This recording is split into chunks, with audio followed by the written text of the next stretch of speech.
Good afternoon, everybody. Super Jackster01 here. Now, hopefully this video will be a lot more friendly and more peaceful, and I'm in a much happier mood than my last video, which was my rant about the Britney Spears Free Britney movement. And of course, as we all know, that tomorrow the next court hearing for Britney Spears will be happening tomorrow afternoon, which let's hope for a miracle will happen. I'm not really going to go into much detail because that's not the point of this video. But now it's time. So I'm going to do a Blu-ray update for today, July 13th, 2021. I got a total of 4 Blu-rays. I got 3 4K ones and 1 non-4K one. I got most of these. 2 of them I got back in June, and then 2 of them I actually got today. Because actually 2 of them actually came out today. So let's show you the order of when they came out. This first one, this is the only animated one and the only non-4K one I got. This I got today at Best Buy in Warwick. I got this today at Best Buy in Warwick, Rhode Island, and this Blu-ray actually came out today, and you all know it's the big one. Yep, the Blu-ray of the SpongeBob movie, Sponge on the Run. Now, I really enjoyed this film, just like the other SpongeBob films, although I'm really having trouble ranking, saying how I rank the SpongeBob films, but although this is good, I think this might probably be the weakest of the SpongeBob films, though. It's not like way worse than the first movie or SpongeBob War. I just think it's a tiny bit weaker. Then again, I'm going to have a marathon of all 3 and decide how I rank them. Yeah. But this was a really good movie. This was I actually saw this film before it even came out in the U.S., because we all know this film went through several different release date changes ever since it was first announced, because this film was first announced back in 2015 after Sponge Out of Water did so well at the box office. First it was going to come out in 2019, but then they changed it to 2020, had all these different release dates, and then they finally decided to release it on May 22nd, 2020, and they even released a trailer back at the end of 2019. However, then the COVID pandemic began, and because of that, then they moved the theatrical release date to August 7th of 2021. August 7th, 2020. Excuse me, sorry, yeah. So they moved it from May 22nd, 2020 to August 7th, 2020. But then 2 months after, or 2 or 3 months later, in June of 2020, they announced instead the theatrical release would be canceled and it would be released on, I think at the time it was called the CBS All Access service in early 2021. Of course, then later on it was changed to, or they decided to release it on the new streaming service, Paramount Plus. So basically then, however, it still got a theatrical release in August, I think mid or late August, it was given a theatrical release in Canada. Yeah, they released it in theaters in Canada, but not the U.S. And then in around November, it was released on Netflix in the U.K. And then they released it on Paramount Plus this past March. But I got to see it back in November because shortly after it was released on Netflix, somebody uploaded the movie to 123 Movies, which is usually like, a website where you can watch movies for free and everything. And, since now that Warner Brothers is doing the whole thing where they release movies in theaters and on HBO Max, if you don't have the HBO Max, you can watch the new Warner Brothers film and still watch it in HD. So when Sponge on the Run came out on Netflix in the UK, somebody, I guess, then got their hands on it and then uploaded the HD quality on 123 Movies. So then, I found about it and connected my laptop to my television with an HDMI cord, and I was able to watch the film. And I really enjoyed it. This was my second favorite film of 2020, only behind Soul. Yep. Anyways, as you can see, here's the spine. Back, SpongeBob SquarePants, his best friend Patrick, and the Bikini Bottom gang star in the most epic adventure movie yet. And their most epic adventure movie yet. Well, you just got more SpongeBob fun, including a mini-movie, deleted storyboards and deleted scenes, sing-along music videos, arts and craft, and more. Yeah. This movie also has the song "The Secret to the Formula Is You." That is actually a really good song. It's actually one of my favorite SpongeBob songs. Yeah. The movie does have a couple problems. I think one of the most criticized moments is the Camp Coral flashback scenes, because it's believed that this movie was basically used as a pilot for the Camp Coral spinoff series, which, I'm never going to see. Besides, I don't even have Paramount Plus, and probably not even going to watch Paramount. I'm probably not even going to get Paramount Plus.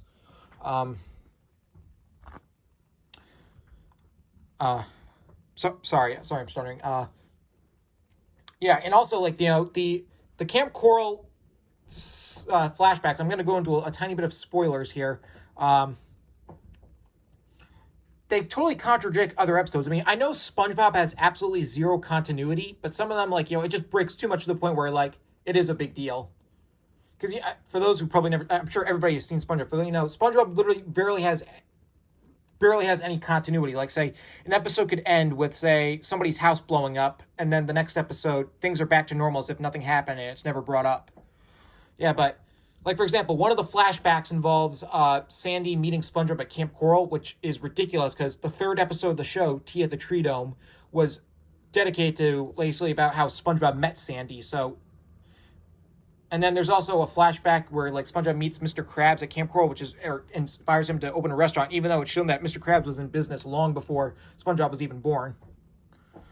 And then I think there's also there was also a flashback for how he met Squidward, which is ridiculous because, like, Squidward is definitely quite a few, like, at least 10 years older than SpongeBob. Yeah, the only flashbacks I would actually could consider canon were the flashback of how SpongeBob met Patrick. Because I could be dead wrong because I haven't watched seasons 10 through 12 yet, but as far as I know, we've never gotten a flashback or a story of how SpongeBob met Patrick.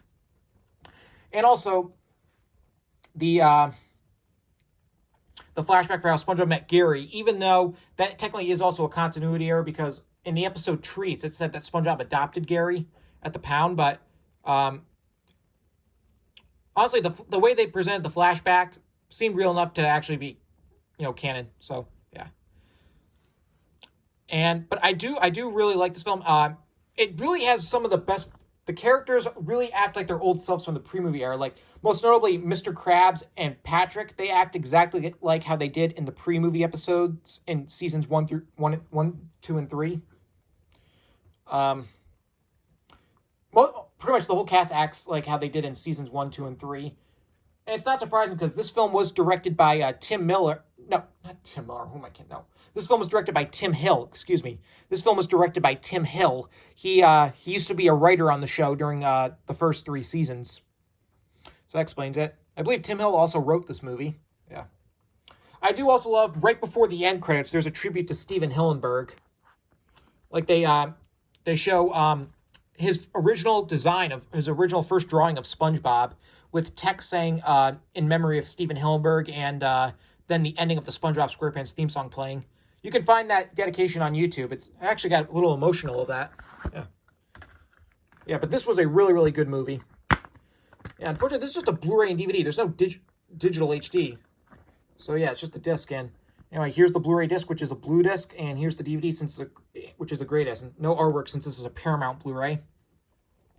I find it weird, though, even though there's no digital, even if there wasn't a digital copy code, I'm surprised there wasn't, like, any kind of insert or anything. That's kind of weird. And I kept a promise, though. Now that Sponge on the Run is on Blu-ray, my next video, I will be doing a 2021 edition of my SpongeBob collection. I know you're all excited about that, but it might not be for a couple days, though, because I'm currently with a lot of stuff with work, and still filming of Wild Ride is currently behind schedule. We just actually had to recast somebody. So, but we're working things out. So hopefully within at least the next week or so, I'll finally do my SpongeBob collection 2021 edition. All right, now this next Blu-ray, I spent a lot of time talking about the SpongeBob one, so we're going to move on. This next one, the 4K one. This I got at Walmart in North Kingstown, Rhode Island, back on June 23rd. It was actually the day of Britney Spears' testimony. I bought this after I heard the testimony. Sorry for that voice crack. So I'm just going to show you this. Got it at Walmart back on June 23rd. This is one of my favorite films of this year.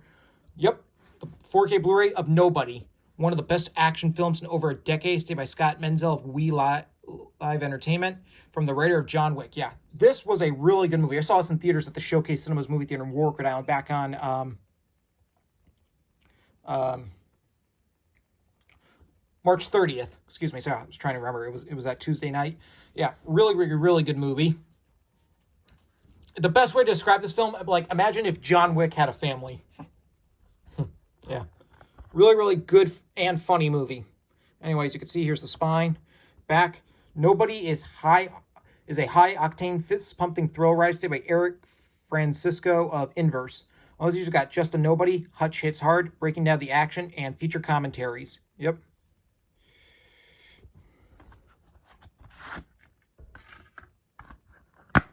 Here we got the digital copy code. I've already entered it in. Yep. Here's the 4K Blu-ray, which has Hutch. And here's the regular Blu-ray, which is a black disc, since this is a universal Blu-ray.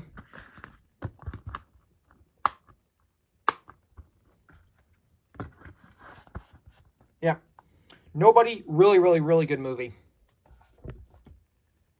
Now, this next Blu-ray, this is the big one. This I got it on June 17th. I got it at the Target store inside the Warwick Mall. This is the 4K Blu-ray of Godzilla vs. Kong. Now, this I actually really enjoyed. I saw this in theaters at the Showcase Cinemas movie theater in Warwick Island back on April 1st, the day right after it came out. And honestly, it was the first. It was a pretty packed theater. It was the first. I don't think I'd ever seen a theater that packed since the night I saw Star Wars: The Rise of Skywalker way back in December of 2019.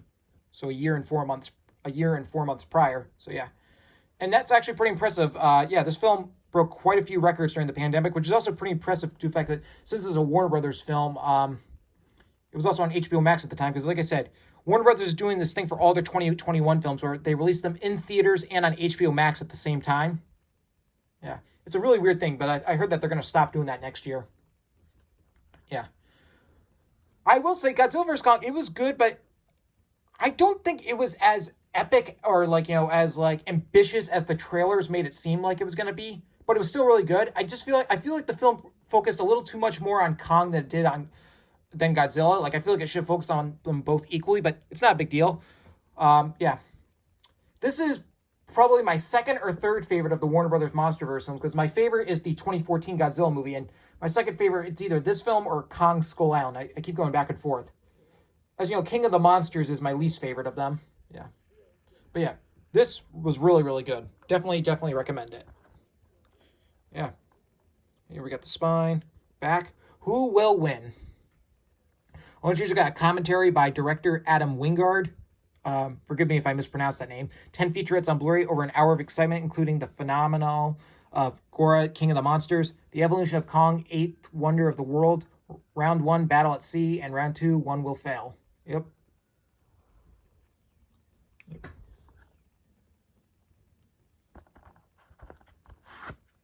Yeah. Even if you're not into, MonsterVerse movies like that, I think you would still enjoy this film, though. I do recommend seeing Godzilla.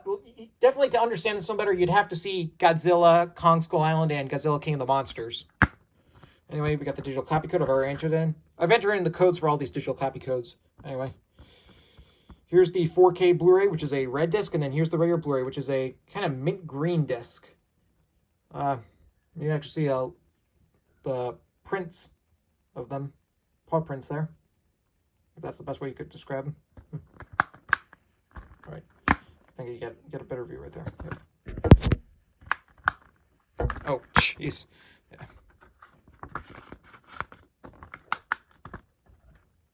Yeah. Yeah. If you haven't seen Godzilla vs. Kong, also another great movie.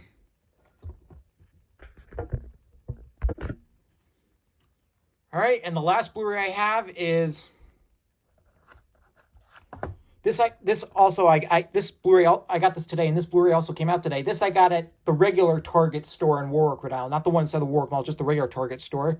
This is the 4K Blu-ray of Mortal Kombat. Now, this movie surprised me. I didn't think it was going to be good. I'm not even into the Mortal Kombat video game. Believe it or not, I'd actually never even heard of it until, I saw this film. I saw this in theaters at the Showcase Cinemas movie theater in Warwick Island back on April 24th, the day right after it came out. Very impressed. I'm not really into it. I didn't go in with any expectations, because, I saw the trailer for it, and the trailer looked somewhat interesting. I just thought, it was that Saturday afternoon, and I was kind of bored, had nothing else to do, so I decided, I'll just go see it. So that afternoon, I decided just to go see it, and honestly, I really enjoyed it. Yeah, I liked this film a lot more than it was a lot better than I expected it to be. If you've seen this film, let me know what your thoughts on it. If you haven't seen it, I definitely also recommend it. Yeah. Yeah, I did. I was just I was just really surprised at how much I enjoyed this film. Anyway, here we got the spine. Back. Get over here. Also, you just got deleted scenes from game to screen, the making of Mortal Kombat fan favorite characters, 11 featurettes, fight choreography, into the crypt, Easter eggs of Mortal Kombat, and anatomy of a scene, 7 featurettes. Yeah, I've never played the Mortal Kombat video game though.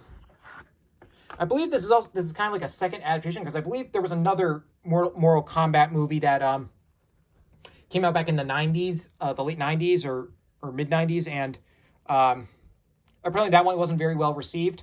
This film sort of was kind of better received. Like, this film, it got mixed reviews from critics, but audiences really enjoyed it though, including me. Here we have the digital copy code. Once again, I've already entered that in.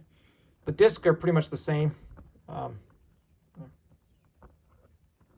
Here's the 4K Blu-ray, and here's the regular Blu-ray.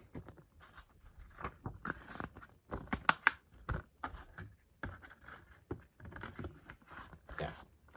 If you've seen Mortal Kombat, let me know what you think. But if you haven't seen Mortal Kombat, definitely recommend it. Very, very surprised of how good this film was. All right, there you go. That's my Blu-ray update for today, July 13th, 2021. And I was going to say, let's hope for a miracle with Britney Spears' court hearing tomorrow, because I know a lot of stuff is going to be covered there. But my next video will be my SpongeBob SquarePants collection of 2021 edition. But once I said, it might not be for another week. So please do not pressure me. But I will do it soon.